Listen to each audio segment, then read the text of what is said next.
Alright you guys, 2017 has finally come to a close and there has been a butt ton of movies that have come out. And I'm pretty much just going to jump on the bandwagon of discussing my top 10 favorite films that I was able to catch over the course of the year. This is going to be a top 10 personal list of my favorite films that I had the chance to see.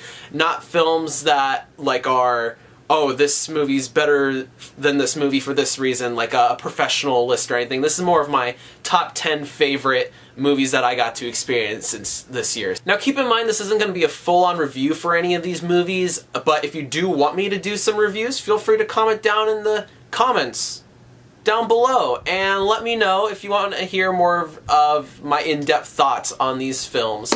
I love to talk about them if you guys want to hear about them. So, let's get started with number 10. The Lego Batman movie. What wasn't there to love about this movie? It was pretty much just a huge celebration of our favorite caped crusader. The film was very reminiscent of the old Adam West Batman TV show with its campy and jokey nature, but behind all those jokes was a heart of gold and a ton of memorable lines. My name's Richard Grayson, but all the kids at the orphanage call me Dick. Well, children can be cruel. Number 9. The Big Sick. Now this movie was a roller coaster of emotions. I found the movie being very funny one second and then absolutely heartbreaking the absolute next. The performances are all very, very genuine. It feels like you're actually watching real people live out their lives and that you're kind of watching them kind of go through this slump in their lives and that not everything's working out the way that you want it to and everything. It just sucks to watch these people go through all these really sucky things. And then the credits roll and they tell you it's based on a true story, and at that moment my heart just kind of shattered into a million pieces. Fake laugh hiding real pain. Number 8. Split. Now I expected this movie to be complete utter dog shit, considering that it was a January film that was advertised as a horror movie. We all know how those go, right? And the fact that it was also an M. Night Shyamalan film, and also the fact that he hadn't made a really good movie in, I don't know, since, Sixth Sense was really his last super good one. So against all odds, this film actually came out to be quite a thrilling and suspenseful ride that had me on the edge of my seat almost the entire time. James McAvoy gives an outstanding performance that I don't think a whole lot of people really gave him enough credit for. I mean, this guy was terrifying and funny and heartwarming and just heartbreaking all at the same time and everything, just depending on like what personality he was in. He could just flip it on a dime. It's just instantly an entirely different character that's completely recognizable with their own features and everything. It was insane, just how well he could just put on all these different facades one right after another, and I don't think that people really gave him enough praise for that. The guy was insane in this movie. Definitely deserves some kind of nomination for some kind of award. So yeah, I guess you were right about this one, Hannah.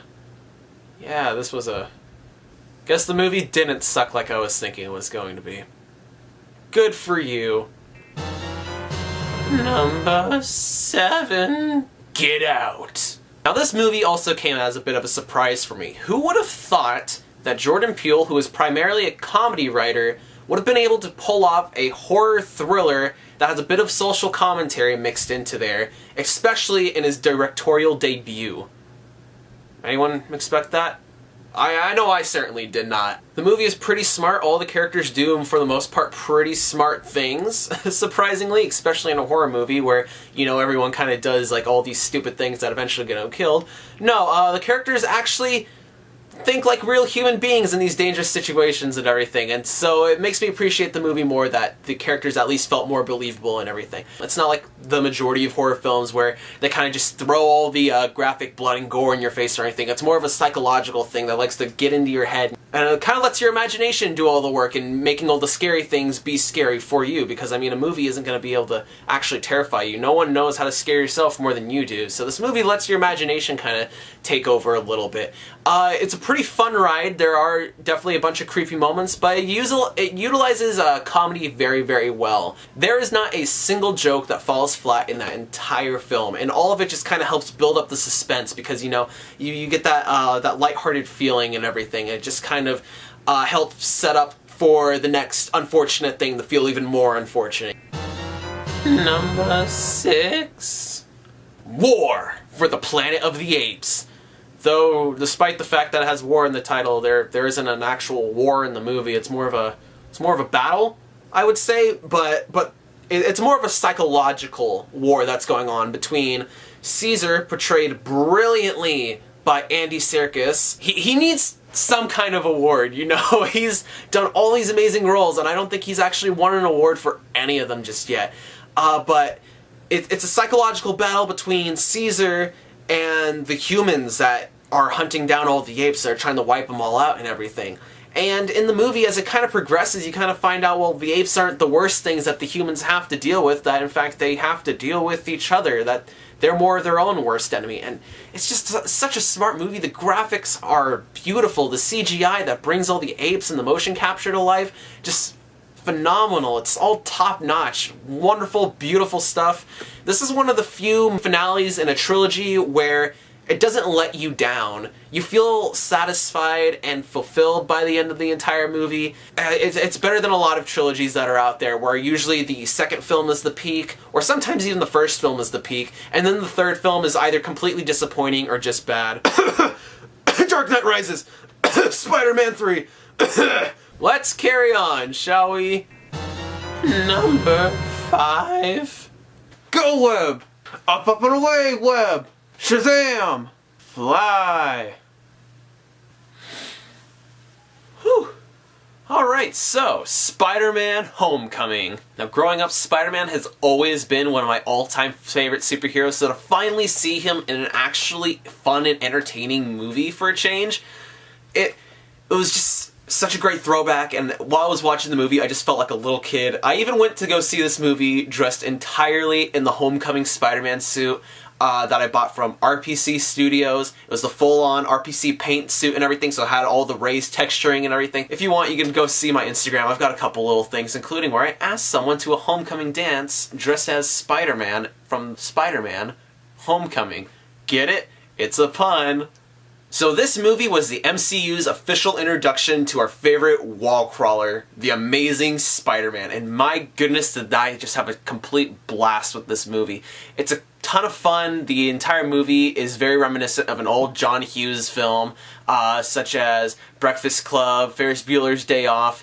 Very much feels like one of those very awkward but relatable high school drama films. But it also has a bit of superhero elements mixed into there. Tom Holland knocks it out of the park as Peter Parker and Spider-Man. We finally have an actor that portrays both of them so well. Michael Keaton as the Vulture was phenomenal. The little plot twist that they throw in there was amazing, just how they set it up and how out of nowhere that it is. Now, the movie is primarily a comedy, but near the end of the film, in the third act, the film kind of starts to take itself seriously with the scene where Peter Parker's trapped underneath all the rubble. He's crying for help, and you just remember, like, you know, he's not just a superhero, he's also a kid too at heart. And so at that point of the movie, that's where everything just kind of like escalated for me, and I think that's where the movie really kind of went from like just, oh, this fun little movie to something a little bit more special. And I am definitely looking forward to seeing more Spider-Man in the future.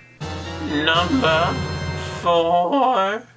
A Ghost Story. This movie is incredibly powerful, and it is incredibly moving. It is a beautiful, well-directed movie, and it takes so many creative risks that most movies wouldn't even dare to take. The film has many long takes on what you'd kind of what you wouldn't really expect to be shown off in a movie, you know, things that are kind of just done in daily life that you think, okay, well, this would be boring to watch in a movie.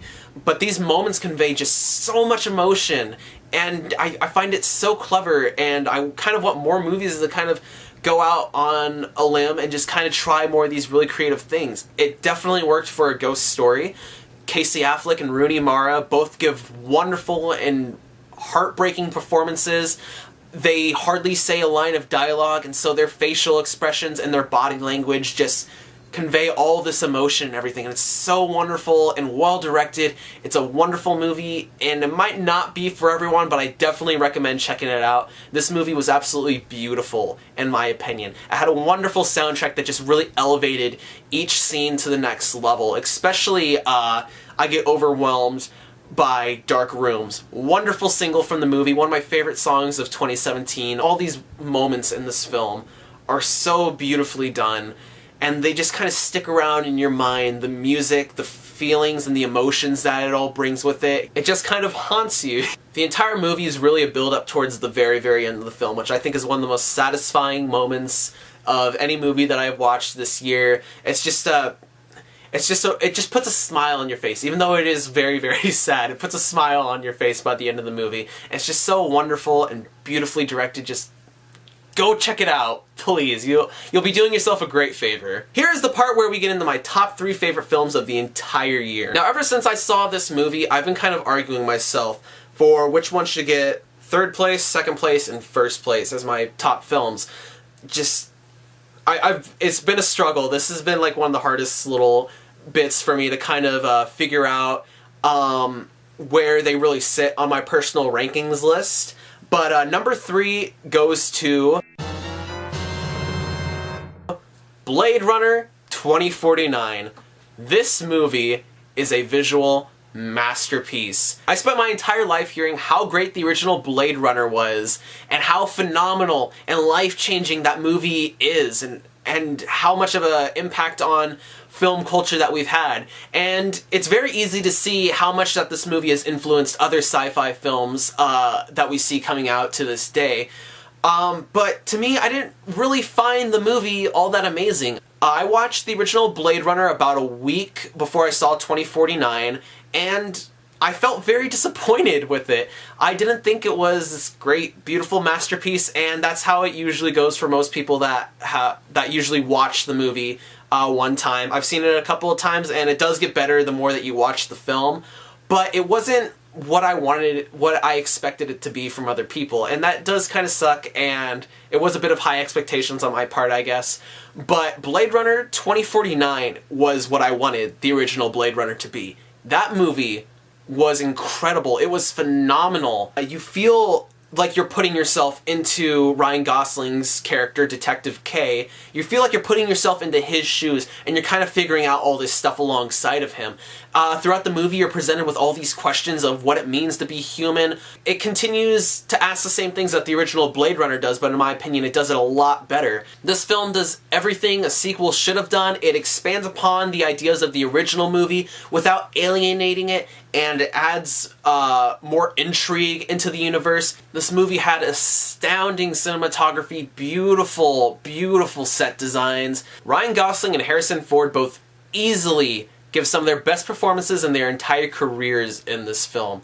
They are phenomenal. It doesn't waste its time in trying to set up a sequel or a franchise like so many other movies do today. It's just a wonderful, wonderful film, and by the end of the movie, I just wanted to watch the film all over again. It was a great visual masterpiece, wonderful storytelling and direction, just amazing. Beautiful, beautiful movie, and I'm looking forward to picking this thing up on Steelbook Blu-ray the second that it comes out.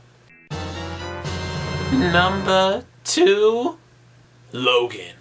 This movie struck so many chords with me. It is the one movie that I have actually cried from. Right there in public, in the theater, there were tears coming down my face. This is the one movie that has ever done that to me. The one film ever. This movie just broke my heart into a million pieces. Then it took those shattered little remnants and just crunched them up into a fine dust. It was a heartbreaking ride, but my God, did I enjoy every single second of it. Hugh Jackman, Patrick Stewart, Daphne Keane, they're all so amazing in this movie. They bring so much humanity to these famous comic book heroes that we've grown up watching. Hugh Jackman spent 17 years on the big screen portraying the Wolverine, and it's so sad to finally say goodbye, but my goodness, was this send-off astounding. Patrick Stewart easily gives the best performance in the entire film, in my honest opinion, but either way, I still find that the 3 leads should still be nominated for Best Actor, Supporting Actor, and Best Actress over at the Oscars. It'd be such a shame if they don't nominate it, and I feel like they won't because, you know, it's just another comic book movie, but it really wasn't. It was very human.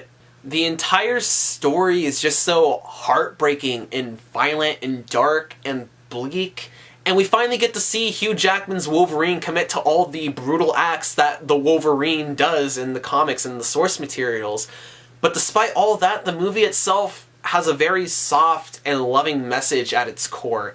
And to me, that's what makes it so much more than just a comic book movie. It feels very human, and to me, this movie was so difficult to put in the number 2. Having it go up against my number 1 movie was incredibly difficult. I've watched these movies numerous times, and I was just like, oh man, where does this stand against my all-time favorite film of the year?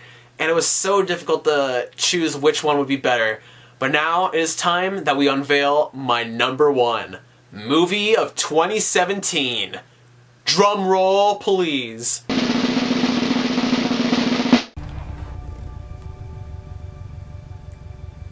Thank you very much, ladies and gentlemen. Right now, I got to tell you about the fabulous, most groovy Bellbottoms. Bellbottoms. That's right, ladies and gentlemen. My favorite movie of 2017 is Baby Driver. Edgar Wright just freaking knocks it out of the park yet again, and he continues his track record of astounding and great movies. The movie has a kick-ass soundtrack that drives the entire film forward. It's wonderful, it's fun, it's so fast-paced, and overall this movie's just a ton of fun to watch. Every time that you watch this movie, you're gonna find yourself discovering something new, somewhere in the background, something that you could hear, something about the characters. There are so many little things that you could love about this movie.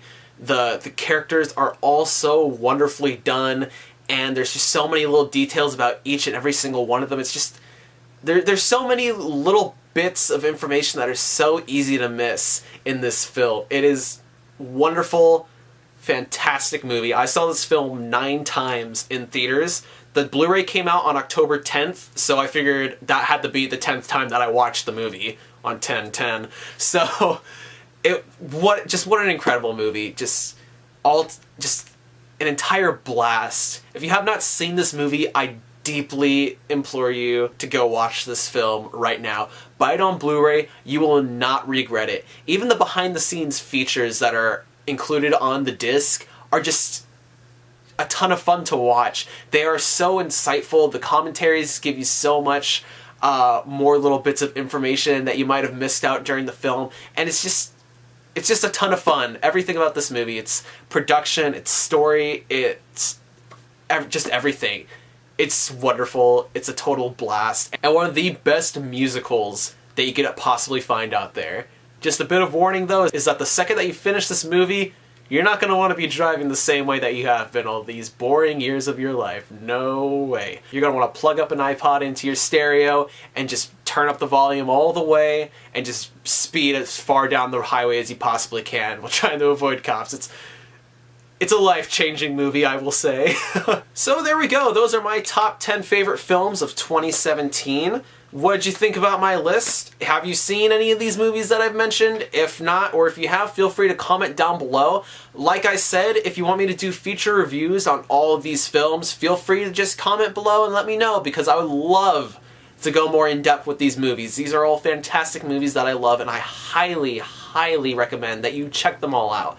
Especially those top 3. Just, if you're not going to pay attention to the rest of the list, just focus on my top 3. Those movies are all genuine works of art. And just, holy cow. I'm at a loss for words at them, honestly, whenever I try to describe them half the time. I'm surprised I even got this much out to convey to you guys. So this was my best of 2017 list, which means that there will be an inevitable worst of 2017 list. I had fun putting that list together.